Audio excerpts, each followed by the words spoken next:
हर हर Mahadev everyone, जय Siya Ram friends. आज बुध ग्रह ने, जो कि हमारे बुद्धि के कारक होते हैं, ज्ञान शक्ति के कारक होते हैं, साथ ही व्यापार के कारक होते हैं, गणित के कारक होते हैं, तर्क शक्ति के कारक होते हैं, वाक पटुता के कारक होते हैं, हमारे स्किन के कारक होते हैं। इन्हीं बुध ग्रह ने राशि परिवर्तन कर लिया। 29 दिनों तक वृश्चिक राशि मंगल की राशि में गोचर करेंगे। क्या असर होगा आप 12 राशियों पर, आइए जानते हैं। किसे होगा लाभ, किसे रहेगा होगा सावधान। सबसे पहले बात करते हैं मेष राशि की। मेष राशि वालों, बुध ग्रह जो है आपके तीसरे और छठे भाव के स्वामी होते हैं। इनका गोचर अष्टम भाव में होगा। तीसरा भाव होता है हमारे पराक्रम का, छोटे भाई बहनों का, यात्राओं का, और छठा भाव होता है रोग ऋण शत्रु का, और इनका गोचर हो रहा है आपके अष्टम भाव में। अष्टम भाव जो होता है ये होता है हमारे आयु का। अब यहाँ पर आपके लिए यह गोचर उतना अच्छा नहीं रहेगा, क्योंकि यहाँ आपको त्वचा संबंधी समस्याएं, फीवर इन्फेक्शन की समस्याएं हो सकती हैं। छोटे भाई बहनों के स्वास्थ्य को लेकर कुछ चिंताएं लगी रहेंगी, और शत्रुओं से भी यहाँ पर विशेष रूप से आपको सावधान रहना है। वाणी पर अपने संयम रखे, दूसरों कटुवाणी का प्रयोग नहीं करेंगे। चर्चा करते हैं वृषभ राशि की। वृषभ राशि वालों, बुध ग्रह आपके दूसरे भाव के, वाणी भाव के स्वामी होते हैं, धन भाव के स्वामी होते हैं, परिवार के भाव के स्वामी होते हैं, और जहाँ पे नंबर 6 लिखा है पंचम भाव होता है, तो यहाँ आपके विद्यार्थियों के कारक होते हैं, और साथ ही एजुकेशन के लिए और ज्ञान के कारक तो होते ही और रोमांस के कारक भी होते हैं। तो ऐसे में बुध गोचर हो रहा है आपके सप्तम भाव में। अब सप्तम भाव में जब गोचर होगा ना, तो यह गोचर आपके लिए मिला जुला परिणाम देगा। यहाँ पे लव मैरिज के प्रबल योग बनेंगे। यदि आप किसी रिलेशनशिप में, तो प्रपोज कर सकते हैं, विवाह की चर्चा कर सकते हैं। व्यापारियों को आर्थिक लाभ होने के योग बनेंगे। जीवन साथी के साथ चल रहे मतभेद कम होंगे। विद्यार्थी जो विदेश जाना चाहते थे, उनको अच्छे अवसर प्राप्त होना, तो यह गोचर आप वृषभ राशि वालों के लिए ज्यादा करके अच्छा ही परिणाम देगा। चर्चा करते हैं मिथुन राशि की। मिथुन राशि में बुध ग्रह आपके राशि के चतुर्थ भाव के स्वामी है। अब दो महत्वपूर्ण भाव के स्वामी हो गए, इनका गोचर है अष्टम भाव में, तो यह गोचर आपके लिए अच्छा नहीं होगा। क्षमा करें, छठे भाव में गोचर हो रहा है। छठा भाव होता है रोग ऋण शत्रु का। और जब राशि के स्वामी चले जाते हैं छठे भाव में ना, तो यहाँ पे स्वास्थ्य संबंधी समस्याएं शुरू हो जाती हैं। और साथ ही परिवार के स्वामी है चौथे भाव के, तो यहाँ माता के स्वास्थ्य को लेकर के आपको सतर्क रहना है। नींद न आने की समस्या से परेशान हो सकते हैं। ननिहाल पक्ष के लोग शत्रु जैसा व्यवहार करेंगे। कोई पुरानी बीमारी को दोहरा सकती है। निर्णय लेने में दुविधा महसूस करेंगे। कर्ज के लेन देन से बचना है। खासकर मंगलवार बुधवार के दिन कर्ज का लेन देन नहीं करेंगे। और कोई भी निर्णय लेने से पहले परिवार के सदस्यों के साथ चर्चा अवश्य कर लें, तब यह गोचर आपके लिए बहुत अच्छा रहेगा। और आपको चाहिए गौ माता की और गाय की, गौ माता की और साथ में गणेश जी की पूजा करते रहें, ताकि आपको शुभ परिणाम की प्राप्ति हो। चर्चा करते हैं अगली राशि की, कर्क राशि के विषय में। कर्क राशि वालों, बुध ग्रह जो है आपके तीसरे भाव के, आपके 12वें भाव के स्वामी है। 12वां भाव होता है खर्च का स्थान। तीसरा भाव जो होता है ये हमारे रिश्तों का होता है, छोटे भाई बहनों के साथ में, साथ ही मित्रों का भी होता है। और यहाँ से हम छोटी छोटी यात्राएं भी देखते हैं, पराक्रम भी देखते हैं। इनका गोचर का पंचम भाव में, तो यह गोचर आपके लिए मिला जुला रहेगा। लव लाइफ में आप ब्रेकअप के योग बनेंगे। मन आपका दुखी हो सकता है। और संतान के करियर को लेकर के ना माता पिता को चिंताएं लगी रहेंगी। इसी वजह से घर में कलह भी उत्पन्न हो सकता है, क्योंकि संतान का करियर यहाँ पे उतना अच्छा नहीं चल रहा है, और जिस कारण से मतभेद बढ़ेंगे। तो आपको यहाँ पे समझदारी का प्रयोग करना है, परंतु विद्यार्थियों के लिए गोचर अच्छा रहेगा। अब चर्चा करते हैं अगली राशि की, सिंह राशि के विषय में।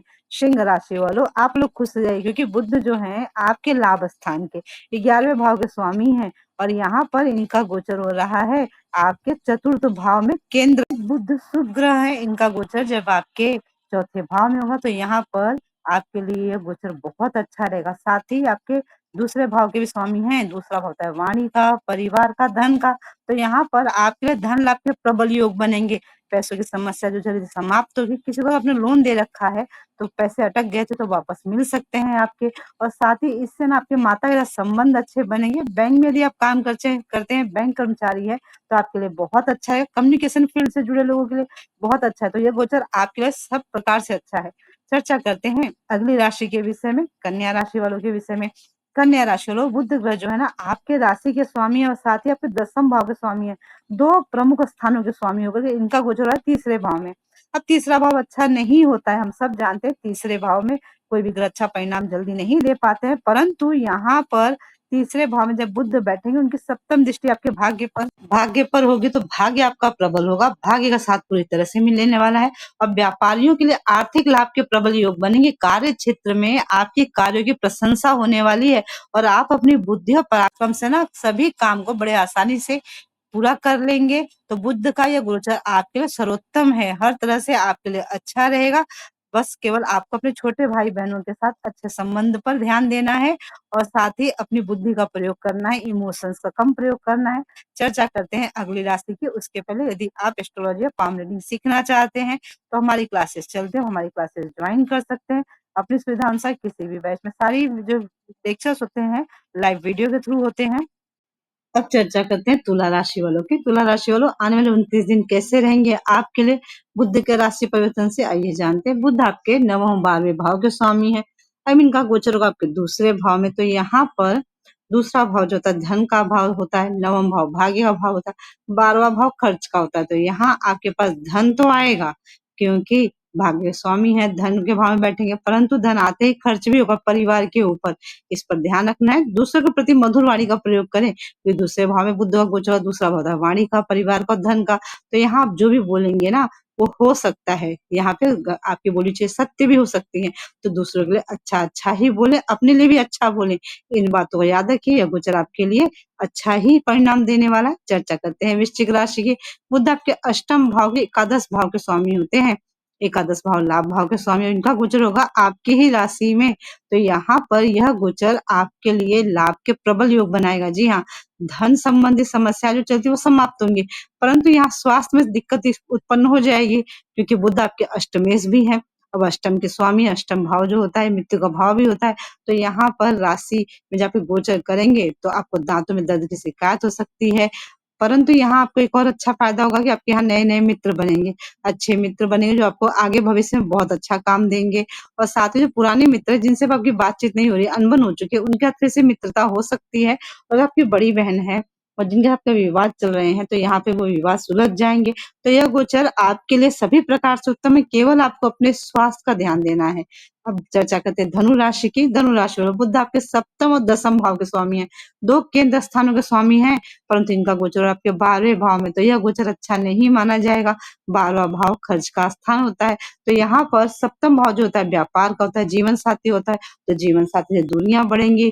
अगर आप विदेश जाना चाहते हो उसके सुंदर योग बनेंगे, परंतु व्यापारियों को यहाँ पर नुकसान हो सकता है। तो कोई भी नया काम शुरू ना करे, ज्यादा अच्छा रहेगा। सोच समझ के करें, करना भी हो। और साथ ही हेल्थ का ध्यान रखना है। फीवर या फिर इन्फेक्शन जैसी बीमारी से परेशान हो सकते हैं।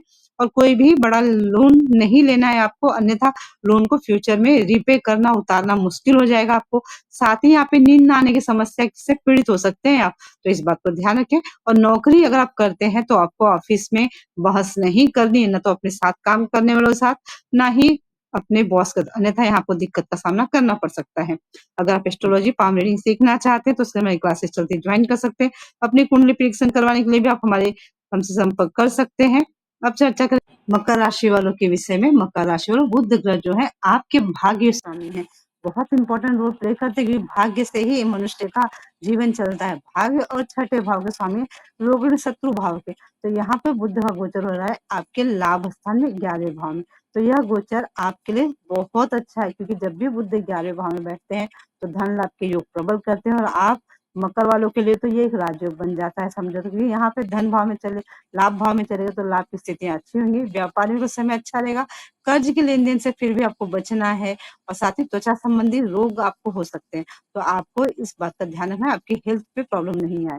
बात करते हैं कुंभ राशि की। कुंभ राशि में बुध ग्रह जो है ना आपके पंचम भाव के स्वामी और अष्टम भाव के स्वामी होते हैं। इनका गोचर होगा आपके दसम भाव में। तो यहाँ पर यह गोचर विद्यार्थियों के लिए बहुत अच्छा रहेगा, उन्हें सफलताएं मिलेंगी। परंतु यह गोचर जो है ना माता पिता के लिए थोड़ा कष्टदायी होगा क्योंकि उनके संतान के साथ संबंध खराब होंगे। जो संतान है उनकी चिंता करियर की परेशान करेगी, जिस कारण से घर में कलह की स्थितियां उत्पन्न हो सकती हैं। और कार्य क्षेत्र में आपके काम की सराहना की जाएगी। अगर आप नौकरी करते हैं तो यह गोचर आपके लिए बहुत अच्छा है। और ऑफिस में सब आपके काम की तारीफ करने वाले, साथ ही आपको आपका प्यार भी ऑफिस में मिल सकता है। जी हाँ, यहाँ पे आंखें चार होने के परम योग बने हुए हैं। और आप अगर अविवाहित हैं तो यहाँ आपके विवाह के योग बन जाएंगे अच्छे से। तो यह गोचर आप सभी के लिए अच्छा है।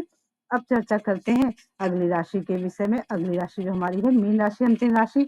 यदि आप अपनी कुंडली परीक्षण चाहते हैं, पाम रीडिंग से टेरो रीडिंग, उसके लिए अपनी अपॉइंटमेंट बुक कर सकते हैं। मीन राशि वालों, बुध ग्रह जो है ना आपके चौथे भाव के और दसम भाव के स्वामी हैं, सॉरी सप्तम भाव के स्वामी। अब दो केंद्र स्थान के स्वामी होकर के इनका गोचर होगा आपके भाग्य भाव में। जब भाग्य में दो केंद्र भाव के स्वामी जाएंगे तो राजयोग का निर्माण हो गया। तो यह गोचर आपके लिए बहुत अच्छा है, शुभ फलदायी है। यहाँ पर आपका भाग्य प्रबल होगा। आपकी जो इच्छाएं अब तक अधूरी थी, ये 29 दिनों में आप पूरी कर सकते हैं। यहाँ व्यापारियों का समय उत्तम है, व्यापार में लाभ होगा, व्यापार आप बढ़ा सकते हैं अपना। माता पिता के साथ रिश्ते मजबूत होने, धार्मिक यात्राओं पर जाने के योग बनेंगे। परंतु उनके लिए गोचर अच्छा नहीं है जिनका पहले से अपने जीवन साथी से मतभेद चल रहा है, क्योंकि यहाँ पर आपके डाइवर्स होने के प्रबल योग बनेंगे। तो जीवन साथी के साथ तालमेल बिठाने का प्रयास करना होगा आपको। बाकी यह गोचर आप सभी के लिए बहुत अच्छा है। आप सबका बहुत बहुत धन्यवाद हमसे जुड़े रहने के लिए।